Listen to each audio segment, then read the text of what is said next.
नमस्कार दोस्तों, हमारे मंच पर आप सभी का स्वागत है। दोस्तों, अगर यह वीडियो आपको अच्छी लगे तो इसे लाइक और शेयर जरूर कीजिएगा और हमारे चैनल को सब्सक्राइब कीजिएगा। आइए शुरू करते हैं। आप सभी जानते ही हैं कि हरियाणा के अंदर विधानसभा के चुनाव जो हैं वो 1 अक्टूबर को होने वाले हैं। 5 सितंबर को जो है नोटिफिकेशन होगा और जो है कैंडिडेट्स जो हैं वो नॉमिनेशन भरना शुरू कर देंगे। भाजपा है, चाहे कांग्रेस है, चाहे आम आदमी पार्टी है, वो जनता के बीच लगातार बनी हुई है और कोशिश कर रही है कि जो जीतने वाले कैंडिडेट है उनको टिकट दिया जाए। वहीं भाजपा के अंदर, जो कि अभी सरकार के अंदर ही है, सरकार है भाजपा की हरियाणा के अंदर, भाजपा के अंदर भी जो है वो इस वक्त जो है टिकटों को लेकर बहुत मारामारी है। अगर हम बात करें, जितने भी नेता हैं, चाहे वो सांसद हो, विधायक हो, वो चाह रहे हैं या तो उनके बेटों को, बेटियों को या उनके रिश्तेदारों को टिकट मिल जाए। हर कोई चाहता है राजनीति के अंदर अपना इन्फ्लुएंस बरकरार रखना चाहता है, अपनी भागीदारी बरकरार रखना चाहता है। और इस कड़ी के अंदर भी जो है भाजपा के नेता कहीं भी बिल्कुल पीछे नहीं रहना चाहते। मैं आपको बताता हूं एक एक करके कौन कौन भाजपा के नेता है जो अपने रिश्तेदारों को टिकट दिलवाना चाहते हैं। इसी कड़ी के अंदर जो है वो सबसे पहले आप शुरुआत करते हैं राव इंद्रजीत सिंह। राव इंद्रजीत सिंह जो केंद्रीय मंत्री हैं और गुरुग्राम से जो है वो सांसद भी हैं इस वक्त। वो अपनी बेटी आरती राव को जो है वो विधायक की टिकट गुरुग्राम से दिलवाना चाहते हैं। इसी कड़ी के अंदर जो दूसरा नाम है वो है फरीदाबाद से सांसद कृष्णपाल गुर्जर।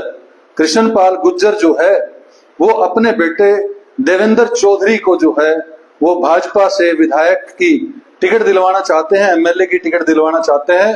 अभी जो देवेंद्र है फरीदाबाद नगर निगम के अंदर उप महापौर के पद पर कार्यरत है। वहीं अगली कड़ी में आते हैं, अभी अभी कुछ समय पहले कांग्रेस से बीजेपी के अंदर आए प्रसिद्ध उद्योगपति नवीन जिंदल, जो कि कुरुक्षेत्र से जो है सांसद बने।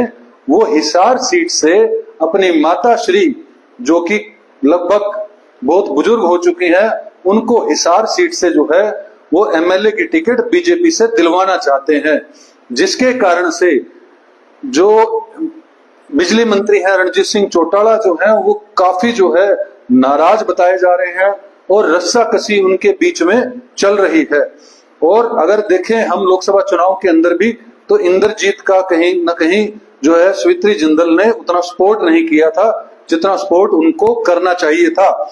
इसी कड़ी के अंदर अगली जो कैंडिडेट है वो है किरण चौधरी।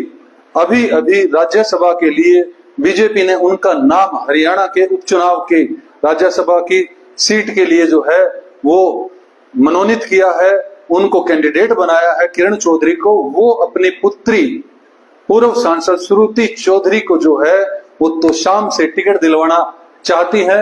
आपको याद होगा कि किरण चौधरी है वो जो है पूर्व मुख्यमंत्री बंसीलाल की जो है पुत्रवधू है। इसी कड़ी में अगला जो नाम आता है वो आता है धर्मवीर चौधरी, धर्मवीर सांसद भिवानी। ये भी किसी से पीछे नहीं है, ये भी अपने बेटे मोहित चौधरी को जो है वो भिवानी से बीजेपी का एमएलए का कैंडिडेट जो है बनाना चाहते हैं और टिकट के लिए दिन रात एक कर रहे हैं। इसी कड़ी के अंदर अगले जो नेता है पूर्व मुख्यमंत्री भजन लाल जी के सुपुत्र कुलदीप बिश्नोई, जो कि कांग्रेस से बीजेपी में शामिल हुए और उन्होंने भव्य बिश्नोई को जो है आदमपुर सीट से जो है विधायक बनवाया। और अब वो पूरी कोशिश कर रहे हैं कि उनके बेटे भव्य बिश्नोई को जो है वो एमएलए की आदमपुर से टिकट मिल जाए।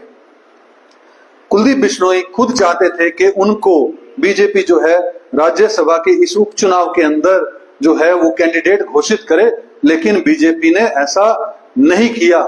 इसी कड़ी के अंदर जो है अगले जो कैंडिडेट आते हैं, जो सीनियर कैंडिडेट आते हैं, वो है ज्ञानचंद गुप्ता। ज्ञानचंद गुप्ता जो कि स्पीकर रहे इस सरकार के अंदर, वो जो है अपने भांजे जो है अमित गुप्ता को पंचकूला से टिकट दिलवाने के लिए पूरी कोशिश कर रहे हैं, पूरा जो है अपनी जो है वो अप्रोच का पूरा इस्तेमाल कर रहे हैं।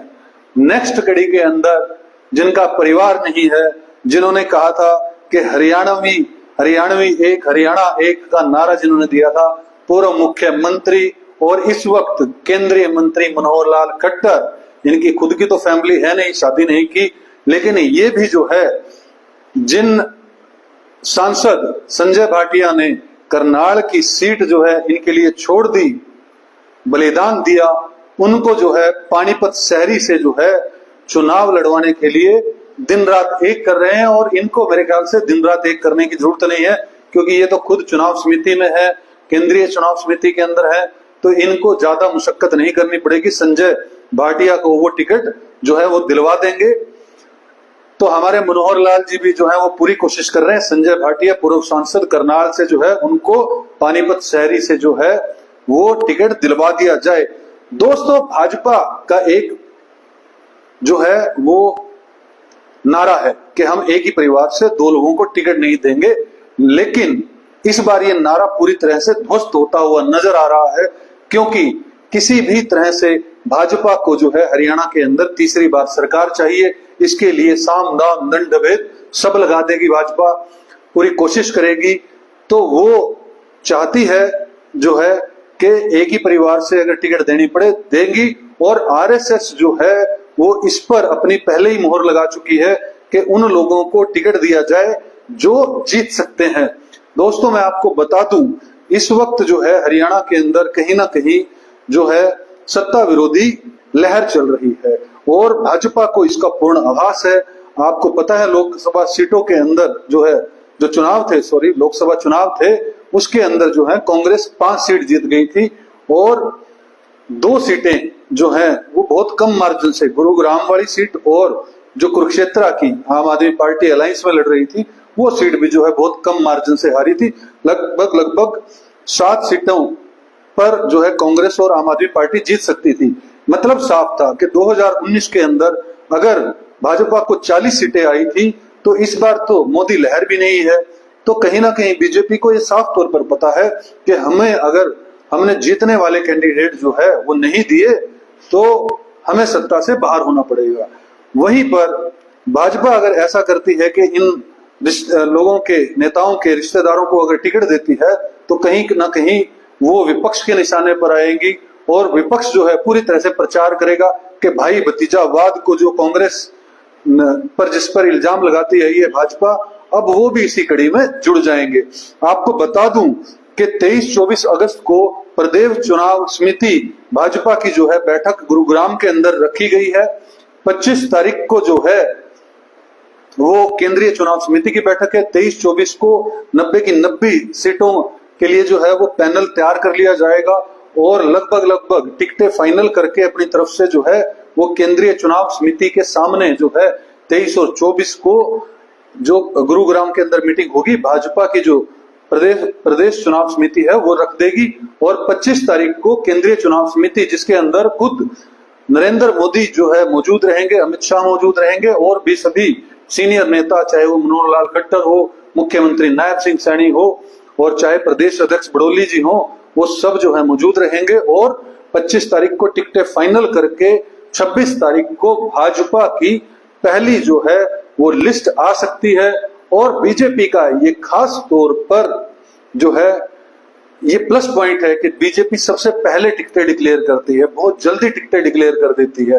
अगर 26 तारीख को भाजपा के टिकट डिक्लेयर हो जाती है तो कैंडिडेट्स को लगभग 1 महीने से ऊपर का वक्त मिलेगा चुनाव का प्रचार करने के लिए, क्योंकि 28 से 29 तारीख को जो है सितंबर की चुनाव प्रचार बंद होगा।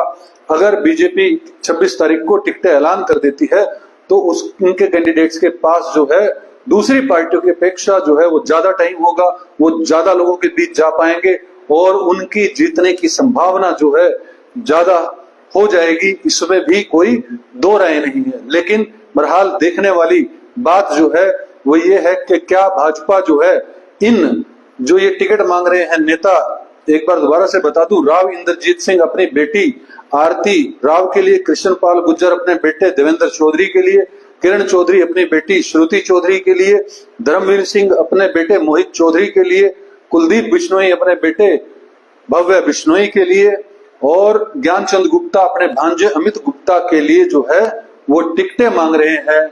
और लगभग ऐसा होगा ही कि इनको टिकटें मिलेंगी और भाजपा का जो ये एक परिवार में 2 टिकटें ना देने का जो है जो रूल है वो टूटता हुआ साफ तौर पर नजर आ रहा है। कुल मिला के बात यह है कि भाजपा के नेता अपने परिवार में या अपने रिश्तेदारों में टिकट दिलवाने के लिए दिन रात दिल्ली चंडीगढ़ की जो है वो सड़कें नाप रहे हैं और ये आने वाला वक्त बता देगा कि किसको टिकट मिलती है और किसको नहीं मिलती। दोस्तों, यह वीडियो हमने आपके सामने रखी। यह वीडियो पसंद आए तो इसको लाइक और शेयर जरूर कीजिएगा और हमारे चैनल को सब्सक्राइब कीजिएगा। इस वीडियो में इतना ही। जय हिंद, जय भारत।